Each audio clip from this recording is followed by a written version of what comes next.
Hi hello welcome to our channel Sravanthi Bulloju home vlogs. Today special recipe మినప్పప్పుతో కమ్మటి పాయసం రెసిపీని చూపించబోతున్నాను. మినప్పప్పుతో పాయసం ఏంటి అనుకుంటున్నారా? ఒక్కసారి నేను చెప్పిన విధంగా ట్రై చేసి చూడండి, చాలా టేస్టీగా ఉంటుంది. అంతేకాకుండా పొట్టు మినపగుళ్ళలో పీచు పదార్థం ఎక్కువగా ఉండడం ద్వారా జీర్ణక్రియను మెరుగుపరుస్తుంది. అలాగే ఎముకలను దృఢంగా మారుస్తుంది. గుండె ఆరోగ్యానికి కూడా చాలా మంచిది. మరి ఎన్ని ప్రయోజనాలున్న మినపగుళ్ళతో అప్పటికప్పుడు కమ్మటి పాయసాన్ని ఎలా తయారు చేయాలో చూసేద్దామా? ముందుగా స్టవ్ వెలిగించి పాన్ను పెట్టుకొని అరకప్పు వరకు మినపగుళ్ళను వేసుకోండి. ఇలా మినపగుళ్ళను వేసుకున్న తర్వాత స్టవ్ని మీడియం ఫ్లేమ్లోకి టర్న్ చేసుకొని మంచి గోల్డెన్ కలర్ వచ్చేంత వరకు కలుపుతూ ఫ్రై చేసుకోండి. మరి ఎక్కువగా హై ఫ్లేమ్లో పెట్టి ఫ్రై చేశారంటే మినపగుళ్ళు పై లేయర్ మాడిపోయి పాయసం అంత టేస్టీగా ఉండదు. కాబట్టి స్టవ్ని లో ఫ్లేమ్లో కానీ మీడియం ఫ్లేమ్లో కానీ ఉంచి మంచి గోల్డెన్ కలర్ వచ్చేంత వరకు కలుపుతూ ఫ్రై చేసుకోండి. చూసారా, ఇలా వీడియోలో చూపించిన విధంగా మంచి గోల్డెన్ కలర్ వచ్చేంత వరకు ఫ్రై చేసుకున్న తర్వాత స్టవ్ ఆఫ్ చేసి మినపగుళ్ళు వేడి పూర్తిగా చల్లారేంత వరకు పక్కన పెట్టేసేయండి. మీ దగ్గర పొట్టుతో ఉన్న మినపగుళ్ళు అందుబాటులో లేకపోతే సాధారణంగా మనం ఇంట్లో యూజ్ చేసే మినపప్పును కూడా తీసుకోవచ్చు. ఇలా ఫ్రై చేసి తీసుకున్న మినపగుళ్ళు మొత్తాన్ని మిక్సీ జార్లోకి వేసుకొని మిక్సీ జార్పై మూతను పెట్టి మిక్సీని 1-2 డైరెక్షన్లు ఇస్తూ మెత్తని పొడిలా అయ్యేంత వరకు గ్రైండ్ చేసుకోండి. అలాగే పాయసం మంచి ఫ్లేవర్ కోసం 2 ఇలాచీలను కూడా వేసుకొని గ్రైండ్ చేసుకోండి. మీ దగ్గర ఇలాచీ పౌడర్ ఉంటే పాయసాన్ని ప్రిపేర్ చేసేటప్పుడే 1 స్పూన్ వరకు వేసుకోండి. ఇలా గ్రైండ్ చేసి తీసుకున్న పిండినంతా కాస్త వెడల్పుగా ఉన్న కప్పులోనికి వేసుకొని ముందుగా ఏ కప్పుతో అయితే మినపగుళ్ళను తీసుకున్నామో అదే కప్పుతో 2 కప్పుల వరకు వాటర్ని పోసి పిండి ఎక్కడ ఉండలు లేకుండా చక్కగా కలిసేలా బాగా కలపండి.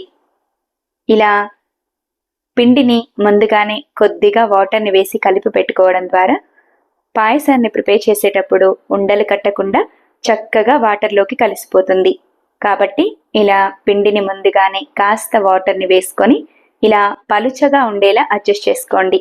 పిండి ఏమాత్రం చిక్కగా అనిపించినా మరి కాస్త వాటర్ని వేసుకొని ఉండలు లేకుండా బాగా కలుపుకోండి.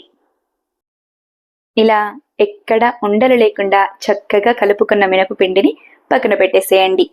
తర్వాత స్టవ్ వెలిగించి పాయసాన్ని ప్రిపేర్ చేయడం కోసం కాస్త వెడల్పుగా ఉన్న బౌల్ను పెట్టండి. ఇలా తీసుకున్న బౌల్లోనికి మనం ఏ కప్పుతో అయితే మినపగుళ్ళను తీసుకున్నామో అదే కప్పుతో 4 నుంచి 5 కప్పుల వరకు వాటర్ని యాడ్ చేసుకోండి. మనం ముందుగా కలుపుకున్న పిండి వేసి వాటర్ని కలిపిన తర్వాత వాటర్ క్వాంటిటీని తక్కువగా తీసుకుంటే పిండి అంతా చిక్కబడిపోయి ముద్దలా మారిపోతుంది. కాబట్టి 1 కప్పు మినపపప్పుకు 5 కప్పుల వరకు వాటర్ని యాడ్ చేసుకోండి. ఇలా అయితేనే రెసిపీ పర్ఫెక్ట్గా కుదురుతుంది.